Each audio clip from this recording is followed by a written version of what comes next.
درود به همه دوستان عزیز. این هم یه فیلم آماتوری از خط تولید چای. اینجا که برگای سبز هستن، قرار هست اینجا در اصطلاح اکسیداسیون صورت بگیره و برگ ها آماده بشن که بیان وارد فرایند شن.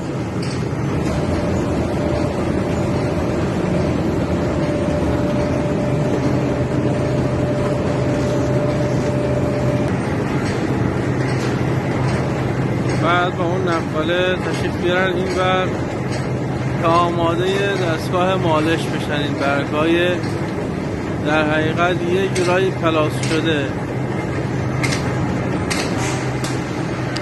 از اون بالا میریزن برگ ها توی این دستگاه مالش. ببینید داره تقریبا تبدیل میشه به اون چیزی که باید.